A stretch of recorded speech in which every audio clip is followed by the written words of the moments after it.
우리 건축을 보면서 좀 관심을 가지고 봐야 된다고 생각하는 게 동락당의 경우에도 그 회계 이현적이 거기서 이제 고시 공부하면서 지냈던 그 초당에서부터 시작했던 게 나중에 그 동락당을 짓고 뭐 장가 새로 들면서 안채를 짓고 뭐 이렇게 해나가고 했었던 게 나중에 한 증손자쯤 돼서 동락당이 완성이 돼요.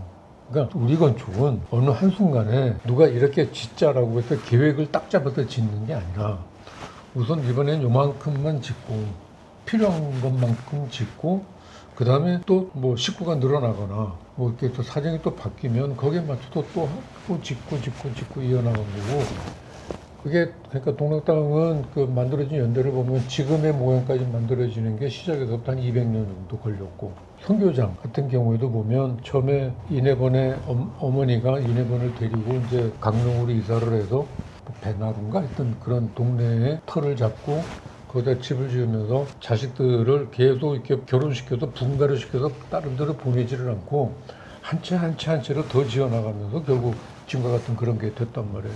그다음에 종묘도 보면 지금 19칸인데 처음부터 19칸이 아니었다고. 그렇죠. 7칸에서 시작해서 거의 그러니까 조선 600년 동안에 한 100년 주기인가? 3번의 증축이 일어나는데 나는 그거 보면 그 어떤 느낌을 받느냐면 처음에 이제 이성계가 조선이라는 새로운 나라를 만들고 자, 새로운 나라니까 새로운 나라의 종묘와 사직을 만들어야 된다라고 해가지고 해서 어느 도편수한테 종묘를 만들려고 했겠지. 근데 몇 칸으로 만들어야겠다고 생각을 했을까, 도편수가. 예를 들면 처음에 7칸으로 시작을 했는데 7칸으로 만든다고 했을 때 7칸만 짓겠습니다라고 했으면 아마 보고 쳤을 것 같아. 야, 뭐 칠대만 하고 관두란 말이냐?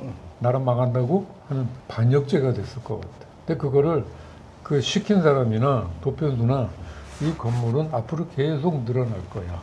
영원히. 라는 개념으로 짓지 않았을까? 그렇게 해서 또 4칸 늘어나고 또 4칸 늘어나고 또 4칸 늘어나도 지금 이제 19칸이 되는데 그게 지금 현재 상태에서 보면은 와 프랑크 게리가 뭐 동양의 파르테논이라고 그랬다는 뭐 길이가 너무 길어서 그걸 19칸이라고 인식하기보다는 그냥 길다라는 걸로 그냥 끝난다고 하는 식의 그런 일단 그 스케일이 주는 느낌이 그 공간을 경험하는 사람들한테 어떤 그 압도적인 뭐 느끼게 한다라고 하는 그런 이야기는 처음부터 그렇지 않았다고. 그때 필요에 따라서 그만큼 지어졌던 거고 나는 그게 가능했었던 거는 우리의 건축 방법이 소위 말하는 조립식이었잖아. 모듈의 조립식이었었다고. 그러니까 그게 가능해요. 처음부터 크게 짓는 게 아니라 우리 뭐 영원히 갈 거니까 무슨 판테온 같은 그런 어마어마한 건물을 짓자가 아니라 처음에 작게 시작을 해도 얼마든지 커질 수 있는 그런 가능성을 가진 거랍니다. 그래서 나는 우리 건축을 지금 현재의 상태로 오기까지의 그 프로세스를 이해하는 것도 굉장히 중요한 걸 것 같아. 그냥 눈에 보이는 것만 아 저게 동락당이야 저게 종묘야 라고 생각할 게 아니라 저 종묘가 만들어지기까지의 그 과정까지를 쭉 생각을 하면 보이스카우트에 이제 그 선생을 하는 우리 친척이 있어요. 근데 이 양반이 하루는 나한테 와서 아 형님 저기 그 형님 건축가시니까 이거 좀 설명 좀 해달래. 왜냐면 보이스카우트를 데리고 종묘를 갔는데 종묘를 보고 나서 아이들이 그 월대를 보고 이거 부실시공이다.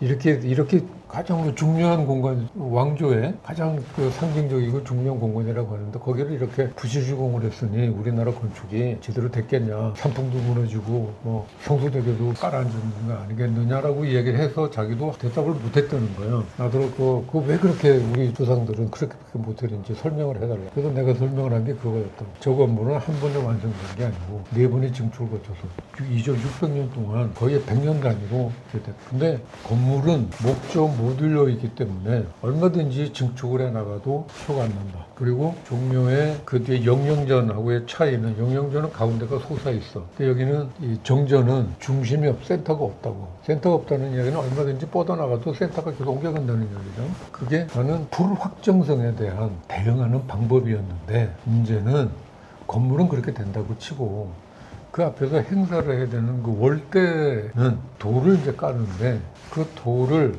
어떤 석수가 지금 깔았어. 7칸 지을 때 깔았어. 그 다음에 4칸을 중축하려면 월대도 같이 커져야 될 거잖아. 그러면 월대 돌도 이제 이어서 다 깔아야지 되는데 4칸을 지을 때 깔았었던 그 돌과 똑같은 돌을 또 구할 수 있느냐도 문제고. 똑같지 않죠. 색깔도 다를 거고 형태도 다를 거고 그다음에 먼저 깔았던 돌은 막 이렇게 이제 세월 때문에 변형이 생겼을 텐데 그거랑 맞추어서 깔는다는 것도 할 수가 없는 거고 하니까 아예 나는 처음에 깔았던 석수가 자기 손자쯤이 이제 깔지 않을까? 그러면 걔를 좀 고생을 덜 시키려면 대충 허틀게 쌓아놔야 허튼 마감을 해야 그 다음 연속성이 계속 생길 거다라고 해서 만든 걸 거다라고 이제 그 어디 근거에 있는 이야기도 아니고 내가 뭐 그렇죠. 생각을 한 거예요.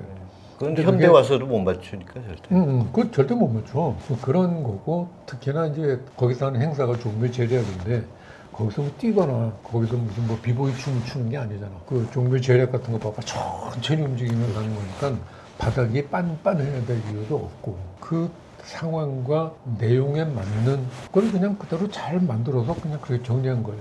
근데 이 월대에서 이 정전으로 올라가는 게 단이 있잖아. 그 단에 가면 그 돌이 이어진 데가 거기는 다듬어진 돌로 했으니까 이어진 데가 지금도 가서 자세히 들여다보면 보여요. 차이가 나겠죠. 차이가. 어떤 그런 것처럼 우리 건축이 갖고 있는 하나의 특징은 불확정성에 대비하는 걸로 영어로 얘기하면 플렉시빌리티 뭐 그럴 수도 있겠네요. 굉장한 융통성을 갖고 있는 그런 공간이었다. 그런데 그게 어떻게 주변과 어울리면서 이렇게 전개시켜 나갔느냐라는 거를 봐야지 건물이 뭐 이게 이쁘다, 뭐 비례가 좋다, 나무의 그 결이 이쁘다 이렇게 보는 게 아니라는 거죠. 저는 어디 가면 특히 이제 그 사찰 같은 데 가면 난간의 장식이나 또 이렇게 문살의 디자인들을 가지고 저게 뭐 우리의 뭐 고유한 뭐 디자인이고 하는데 물론 고유한 디자인이에요. 근데 그거는 그 건축의 메인이 아니라고. 그러니까 극히 일부분인 거죠. 극히 그냥 그 디테일한 또 부분일 뿐인 건데 그걸 가지고 막 거기다 무슨 의미를 부여하려고 하는 그런 것도 나는 별로 그렇게 탐탁. 예쁘긴 한데 건축의 그 어떤 근본적인 본질은 아니다. 조금 건너뛴 감이 있긴 있는데 아까 그 저는 그 공간과 이 전각 건물과의 조화 일체성이라는 거에 반하는 것들을 보면 너무 화가 나요. 그 몰리에 어디 저기 이제 추사고택 옆에 있는 다른 당장 이름은 생각이 안 나는데 거기가 주택인데 이렇게 발코니 같이 뭐가 하나 이렇게 쓱 삐져나와 있어요. 거기서 뭐 거실 같은 뭐 연회장 같은 뭐 그런 건데 거기서 이렇게 딱 보면 바깥에 이제 조성해 놓은 연못도 보이고 나무가 이렇게 보여야 되는데 지금 가보면 뭐가 보이는지 아세요? 거기 온 차들 딱 늘어서 있는 차들과 그 앞에 이거는 누가 책임자가 한번 반드시 들으셨으면 좋겠는데 뭐 볼 리는 없겠지만 어떻게든 전달이 됐으면 좋겠는데 뭐가 있냐면 문화해설자의 집 이래갖고 육각형으로 이렇게 유리로 해놓고 지붕은 플라스틱 기와를 이렇게 얹어놓은 놈이 정면에 딱 보이는 거예요. 이게 또 하나 그것도 있고 또 하나 또 굉장히 몰지각한 게 뭐냐면 내소사뿐만 아니라 지금 요즘 이건 각 절의 주지 스님이 좀 들었으면 좋겠는데 요새 템플 스테이 갖고 그거야말로 진짜로 막 콘크리트로 막 짓고 막 그래요. 그 템플 스테이 오는 분들을 다 받아야 되니까 다 이거예요. 그건 뭐 이해하는데 그리고 또 하나의 돈벌이 이렇게 하면 너무 좀 그런가? 아무튼 그 수익이 되는 게 뭐냐면 제가 보기에는 그 연등 같아요. 예를 들면은 뭐 석가탄신일 이 즈음에서 연등 따는 건 그 뭐 불교의 고유한 행사니까 그건 누가 뭐라고 그래요. 근데 그게 1년 사시사철 달려 있어요. 연동을. 네. 왜냐하면 1년짜리 연등을 팔면 돈이 몇십만 원이 되는 거예요. 아니, 그러니까 뭐 물론 수익 내지 마라 뭐 이렇게 얘기할 수는 없겠지만 그 전각과 그 공간이 일체가 돼서 같이 느껴져야 되는데 딱 가보면 휘황찬란한 연등밖에 안 보이고 대웅전도 안 보여요. 그 알록달록한. 네, 그렇죠. 근데 만약에 제가 그뭐 현장에서 주지 스님 만나서 만약에 따져 물었으면 분명히 그렇게 얘기할 거예요. 이거 국보 메토인 대웅전은 내가 못하나 안 박았어. 그게 그 일체 그 정각뿐만 아니라 그 공간이 일체라는 환경과 일체라는 거를 인지하지 못하는 몰지각한 데서 나오는 거거든요. 그건 너무 화가 나요. 그리고 그때 아마 그 해인사의 그 경판각서부터 해가지고 해인사의 본찰은 그대로 두고 그 밑에다가 현대적인 해인사를 짓겠다고 해가지고 공모전을 한번 한 적이 있어. 근데 그게 아마 실현이 되질 나중에 됐나 어떻게 됐는지 모르겠는데 그때 했었던 이야기가 거기 보면 김덕철 선생이 만든 그 해인사 무슨 뭐 사찰들마다 이렇게 보물들이 있잖아. 그 뭐 박물관 같은 것도 현대적인 건물을 만들어 본 게 있고 뭐 하여튼 그래서 좀 그렇긴 한데 꼭 절이 그렇게 소위 말하는 그 전통적인 양식으로만 져야 되냐 현대적으로도 질 수 있지 않냐 해가지고 현대적인 걸 한다고 해서 그때 조동영 선생도 하고 나도 하고 뭐 그래갖고 뭐 한참 그런 거 갖고 이제 했던 적이 있는데 그런 걸 하면서도 건축의 형식은 바뀌더라도 우리 건축이 가지고 있었던 어떤 그 전통적인 그 방법론 같은 것들은 그때로 현대 건축으로 가지고 가도 하나도 어색할 게 없잖아. 그래서 이제 그런 쪽으로 하자라고 해서 이제 우리는 그때 그걸 전통의 현대화 뭐 이런 그걸로 해가지고 하루 굉장히 좋은 에포크가 될 거라고 생각을 하고 했는데 그게 어떻게 된지 그다음 난 모르겠는데 하여튼 뭐 그런 식의 이제 시도들 같은 거를 하는데 또 그런 면에서 보면 그러니까 교회도 그러니까 기독교 교회도 지금 유럽에 가서 새로 지어진 교회들을 보면 고딕식 뭐 그런 교회들은 걔네들 없어요. 다 그냥 벽돌로 짓거나 콘크리트 블록으로 만들어 놓은 걸로 그냥 그대로 쓰기도 하고 이제 그런단 말이에요. 그런 것처럼 우리도 전통에 대한 현대적인 해석이 아니라 현대적으로 가지고 올 수 있는 방법론 같은 것들을 찾으려고 한다면 우리 건축을 하나의 형태로나 아니면 형식으로 그거를 이렇게 분석적으로 이렇게 볼 게 아니라 왜 그렇게 됐는지를 그 원인을 찾아서 본질적인 거를 볼 수 있는 안목을 좀 키우는 게 필요한데 그거를 우리는 이제 암암리에 지금 하고 있잖아. 암암리에 하고 있는데 그거를 수용해 줄 클라이언트나 이용자들이 그런 안목까지를 과연 느끼게 할 수 있느냐가 이제 이게 문제인 것 같아요. 아까 그 문화해설자의 집 같은 거는 물론 필요성은 뭐 충분히 이해가 되고 남아요. 거기 항상 거의 상주하다시피 계셔야 되고 관광객들 오면 좋은 해설도 해주셔야 되는데 뭐 갑자기 비가 오거나 날이 굳거나 그러면 어디 거처도 있어야 되고 그러다 보니까 또 문화재 옆에 있으니까 그냥 현대식으로 막 지어서는 안 되니까 나름 그래도 생각한 게 야 기와집인데 기와를 올리면 너무 비싸니까 비슷한 플라스틱 기와를 이렇게 경사지붕에서 하지 뭐 그야말로 안목이 너무 없고 이렇게 가로등이 있는데 가로등이 필요하죠. 한데 그게 어디 뭐 갑자기 막 유럽 옛날 중세 때 나올 법한 이런 이다 뭐 동그라니 풀이 달린 그런 가로등이 탁 서 있어서 정말 아연실색을 했거든요. 그럼 뭐 그런 걸로 하면 뭐 안내 표지판 같은 것도 그렇고 스테인리스 판에다가 표지판은 그래도 많이 좋아졌어. 네. 많이 좋아졌는데 처음에는 그 유치하기 짝이 없는 그런 걸 갖다 놓고 이렇게 문화재라는 관점에서 또 뭐 또 보는 또 다른 관점들도 있겠지만 뭐 그런 것들이 전혀 어우러지지 않는 게 답사갈 때마다 가장 눈에 거슬리는 게 뭐냐면 우리나라 등산객들의 패션이야. 아이고.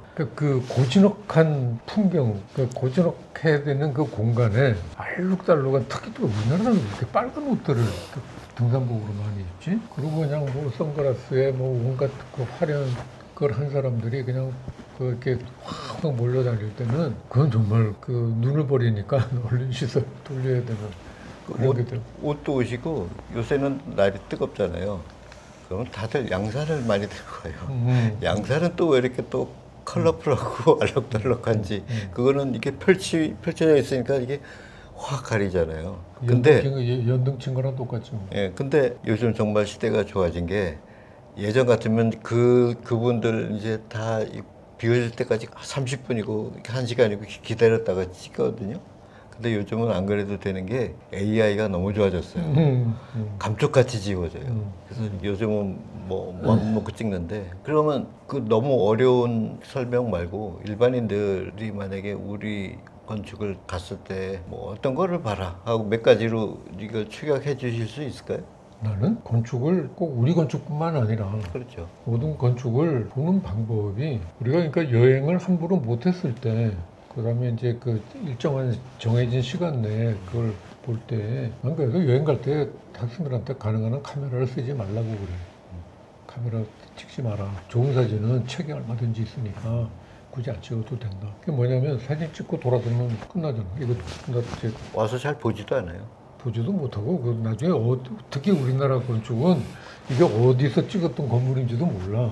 섞여버리면, 그러니까 읽지 말고 눈으로 이렇게 기억하라고 그렇게 이야기를 하는데, 나는 어떤 건물에 관심이 가면 그 건물을 하룻밤을 자야 돼. 거기서 뭐 그 집에서 못 자면 그 옆에 여관에 가서라도 자고, 그 하나의 공간을 아침에 해 떠서부터 해 져서 한밤중에 달이 떠오르고 할 때까지도 그 공간이 어떻게 시간에 따라서 변화하는지도 경험을 해야지 되고, 또 계절마다 또 찾아가봐야 되죠.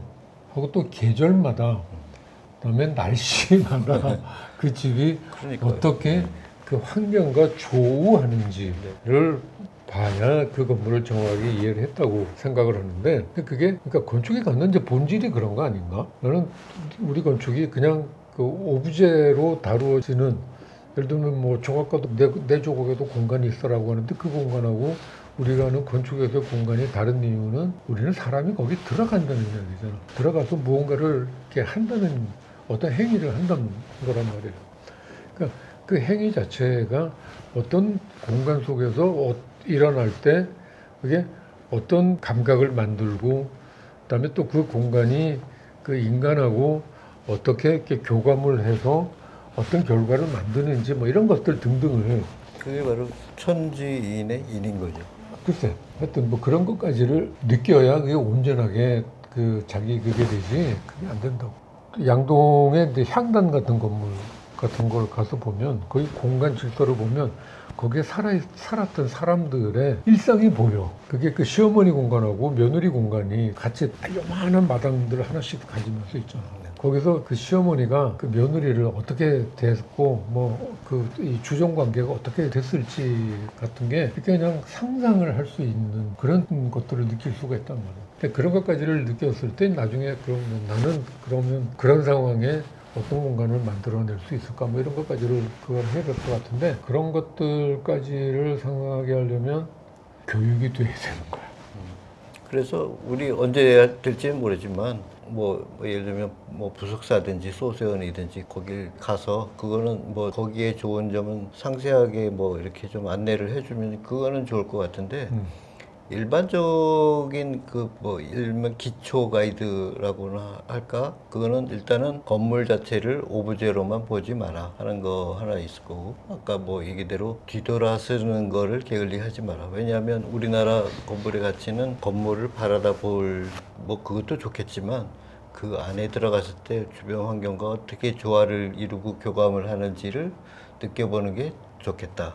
그래서 이 공간과 이 건물과는 뗄래야 뗄 수 없는 일체인 관계로 같이 느껴져야 된다. 이렇게 정리할 수 있겠네요. 그래서 나는 우리 건축을 그렇게 만들었었던 이유는, 우리 땅의 조건이 그렇게 오밀조밀하게 만들어져 있는 땅은 내가 다녀본 세계의 경험으로는 그렇게 많지 않아. 네, 굉장히 특이하죠, 굉장히 우리나라. 특이한 경우예요. 그러니까 나는 이 땅에서 태어나서 이 땅에서 자랐으니까 당연하다고 생각을 했는데, 막상 다른 땅에 가서 건축을 해보니까 이건 당연한 게 아니라 굉장히 특별한 거라. 그 특별함 때문에 우리 건축은 그렇게 운영이 지어지고 운영되고 유지가 된 거란 말이에요. 그래서 땅을 잇는 방법이 굉장히 중요할 것 같고, 그래서 나는 우리의 풍수가, 나는 전통시대의 대지 이용 계획 지침서였다고 생각. 그러니까 서양 교회에 막 이렇게 그 벽화들이 그려지고 천정회가 그려지고 뭐 스탠드 그라스가 들어가고, 그게 나중에 예술로까지 나가는 거지만, 그랬던 게 뭐냐면, 바이블을 읽을 수 있는 사람은 귀족이거나 사제가 아니면 불가능했으니까, 일반 신자들한테 그 성경의 내용을 설명을 하려면 구체적인 소위 말하는 PPT가 필요했던 거지. 그게 나중에 이제 예술로까지 이제 간 건데, 우리 같은 경우에도 세종대왕이 한글 만들어서 하기 전에는 한자는, 한문은 그건 일정 레벨 이상의 사람들만 가능했을 거잖아. 그렇죠. 해독이. 네. 그렇다면 일반 백성들한테, 야, 니들 집 지을 때 이런 거 조심해서 지어, 이런 거에 신경 써서 지어 라고 하는 그 지침서를, 그렇게 지으면 너 죽어, 이렇게 지으면 니네 사업이 다 망해, 이렇게 지으면 집안의 환자가 끊일 날이 없어라고 해서 하는 식의 거의 협박조의 지침을 내렸을 것 같아. 그래서 그걸 요즘 우리가 볼 때는 야, 그 미신이야, 그렇게들 처리를 해버리는데, 그게 아니었을 것 같다는 이야기지. 뭐 미신인 부분도 있겠지만 저는 그거 뭐 기본적인 자세라고 보는 거죠. 기본적인 자세. 집은 이렇게 앉혀야 된다. 양지바른 곳에 똑바로 앉으라고 하는 건데, 그게 그게 뭐가? 앞에 물이 있어야지.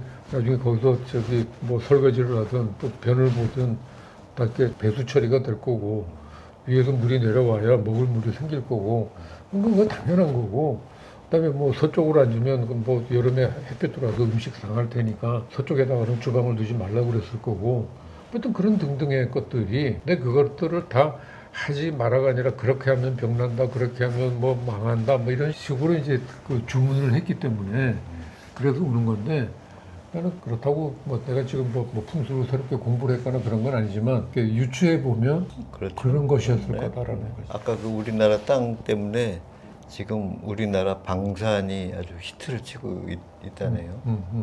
우리나라 그 K2 탱크 있잖아요. 그게 사막에서도 멀쩡하고 저기 노르웨이 그 논밭에서도 멀쩡하고 왜냐하면 우리나라는 사시사철이 굉장히 뚜렷한 여름에 푹 찌고 겨울에는 막 꽁꽁 얼어붙고 그리고 산 많고 가다가 보면 또 논밭 나와서 진흙탕 빠지고 그러니까 이게 올라운드 플레이어가 된 거예요. 그것 때문에 방산이 아주 잘 엉뚱한 얘기긴 하지만 아니 그러니까 그만큼 자연 조건이라고 하는 게 모든 거에 결정적인 영향을 미친다니까. 그러니까 저 학교 다닐 때만 해도 그 역사, 지리 같은 거 할 때 우리나라는 지정학적인 조건이 어때서 맨날 열강들한테 이리 치이고 저리 치이고 그래서 뭐 바람 잘 없어 맨날 침략 당했고 막 이래서 야 우리는 굉장히 안 좋은데 털을 잡았구나라고 생각을 했는데 요즘 방산을 보니까 이게 이렇기 때문에 우리나라 방산이 계속 그 생산력이 계속 풀가동이 되고 새로운 무기들 만들어내고 이렇게 되는 거라 야 이건 참 세옹지마도 이런 세옹지마가 없구나 싶은 생각이 들더라고요. 그러니까 그 우리 역사에 보면 그 큰 전쟁이 이제 몇 번 쭉 있잖아. 그 전쟁에 들어와가지고 우리가 결국은 져서 항복은 하지만 항복을 해서 뭐 이렇게 뭐 삼전도에 가서 뭐 망신도 당하고 이제 그런 걸 하지만